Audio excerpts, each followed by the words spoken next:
So Xbox has just released their newest and last backward compatibility update to the Xbox, and this is a massive update of more than 70 games, which I believe is the biggest in the history of the program. Not only that, there is FPS boost applied to 11 titles as well.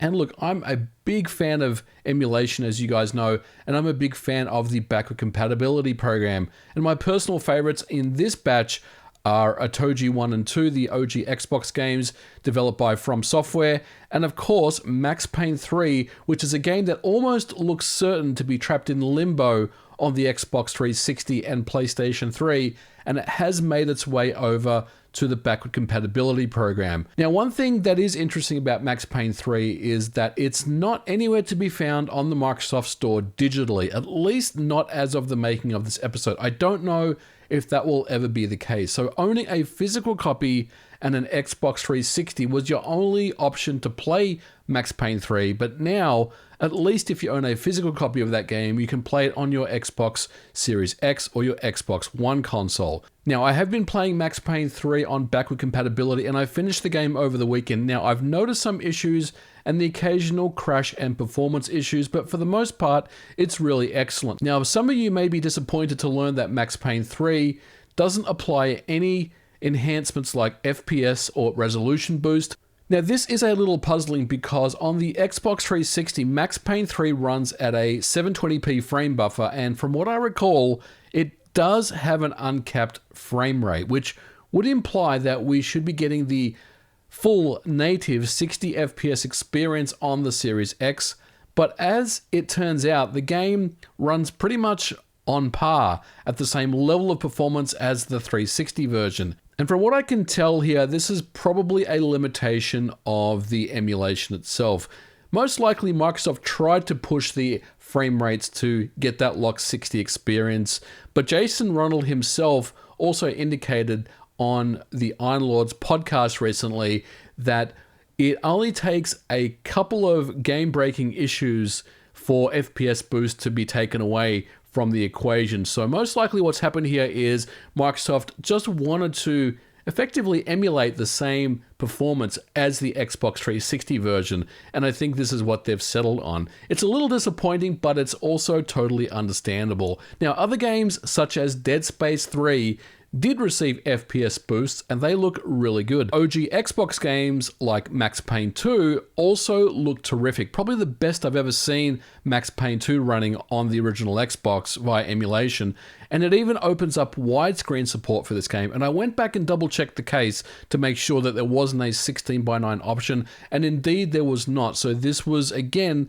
an enhancement that the Microsoft team had brought to the backward compatibility version of this game, and this is a welcome feature. Now, there were plenty of other games that I tried on the Back Compat program, and I gotta say, hats off to Microsoft. They've knocked it out of the park again, and I'm very happy to see this update for the 20th anniversary of the Xbox brand. But sadly, Microsoft did announce that this would be the latest and final addition to the backward compatibility program. Microsoft announced that while we are continuing to stay focused on preserving and enhancing the art form of games, we have reached the limit of our ability to bring new games to the catalog from the past due to licensing, legal and technical constraints. Thank you for being part of this journey with us. Now, this may sound like regular PR speak from Microsoft, but I think there's an underlying message, an underlying frustration here from Microsoft that they tried to bring pretty much everything they could to the backward compatibility program, and unfortunately, due to one of those three reasons, licensing, legal or technical, were not able to do so. And Jason Ronald himself also indicated that pretty much every game that people have suggested bringing to backward compatibility was looked at in some shape or form. And this is what he said on the Iron Lords podcast recently, and I'll leave a link to that in the description below. Trust me, if there's a game that you wanted added to the program, we've tried, and in some cases, we've actually tried for years to bring some of these games to the program. When it comes to licensing older games, we can't understate how it's a massive barrier, not only for Xbox, but for pretty much any other company trying to bring old games forward. And the big elephant in the room has to be Jet Set Radio Future. A lot of people were disappointed and confused as to why Jet Set Radio Future was not in that Back Compat title list. where many people probably felt like it should be. And look, it's almost certain that this title Microsoft desperately wanted to bring to the Back Compat program, but almost certainly it was due to music licensing that would effectively be the biggest hurdle. And the same probably applies for a game like Crazy Taxi 3 High Roller, which has Offspring in its soundtrack. Now, if you haven't played Jet Set Radio Future, its music soundtrack is pivotal to the game, and it has music from Hideki Naganuma, the Latch Bros, Biz, Richard Jacques, Guitar Vader, and more. Microsoft would have desperately tried to get all parties on board to relicense the game. But unfortunately, in reality, it just takes one party to say no, and the deal is effectively dead. Now, you could attempt to replace the soundtrack in the game, but that becomes a completely different conversation. And it still may not be something Microsoft is permitted to do with their agreement with Sega to release the game. It's backward compatible anyway. So there's a lot of different factors and a lot of different moving parts here.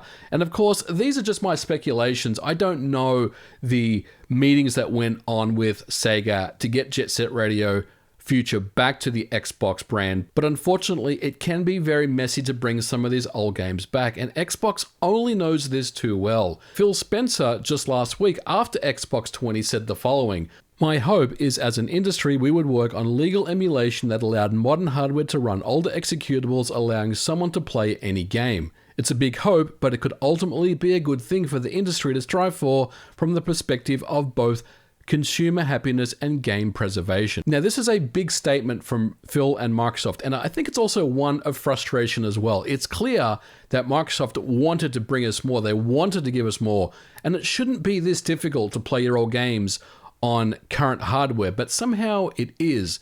DVD movies that you bought in 2003 still play fine on any DVD or Blu-ray player, and the same should apply for video games. Now, of course, Phill Spencer even admits that this is what he's hoping for, so there's nothing set in stone, but the message here is loud and clear.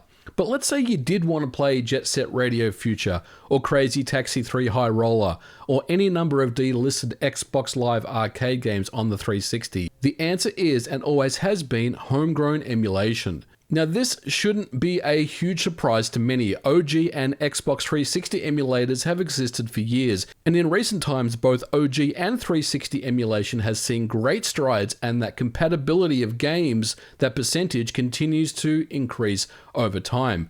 Now, running original or 360 emulation on your PC is pretty simple to do. All you really need to do is rip your games on a modded 360 or a modded OG Xbox, copy your files over to your PC, run them and enjoy them. Now, there are two fantastic OG Xbox emulators out there, XEMU and cxbx-reloaded, and both of these run Jet Set Radio just fine on your PC. They run very well, and it also includes enhancements such as resolution scaling and more. But it's not just Xbox. We're seeing PlayStation 3 emulation get better with RCPS3. That's simply doing things that Sony is unable to do right now. And while I do think Sony is considering all its options when it comes to backward compatibility for the PlayStation 5, PS3 has always been that sticking point, and this is very well documented, and we've talked about this on the channel before. Now, there's been a lot of controversy around the Nintendo Switch with emulators such as Ryujinx and Yuzu running Switch games on day one, such as Metroid Dread. Now, a lot of people are calling these emulators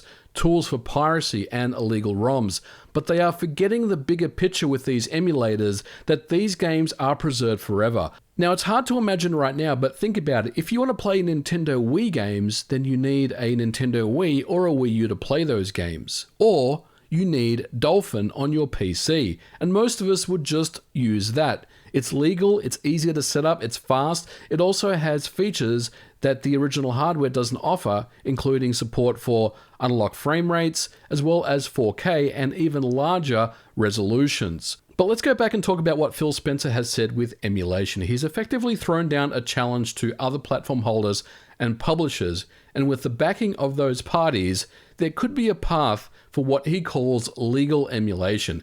And I'm here for it, and I'm very excited to hear these discussions being talked about. It's very refreshing to hear, but I'm also a realist and believe that this is something that may not ever occur. As much as Phill Spencer is hoping for it, and that's what his word is, there's too many potential players that are involved, and all of these players want to get paid. Now, unfortunately, there has to be some hard decisions and concessions made for this to even get off the ground.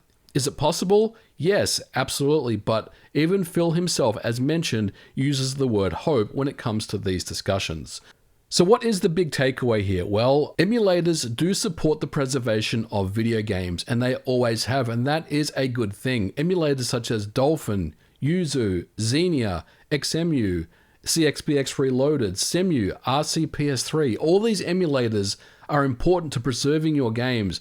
They aren't going away, and you should support them in any way you can. And these are the true saviors of preservation. But I am very interested to hear Phill Spencer's comments about legal emulation, and hopefully we will get to see the fruits of those labors at some point. But like I said, it's going to take a lot of different people to mount something like this, but we'll see if anything comes out of it. But for now, I suggest just continuing to use your emulators on your PC, because that is the best path for preservation going forward, and probably will be for the foreseeable future. But let me know your thoughts about this in the comments below. What do you think about the Xbox backward compatibility, as well as the thoughts about legal emulation in the comments below? I definitely want to hear what you guys have to say. If you liked it, don't forget to put a like on it, and I'll catch you guys in the next video. Bye for now.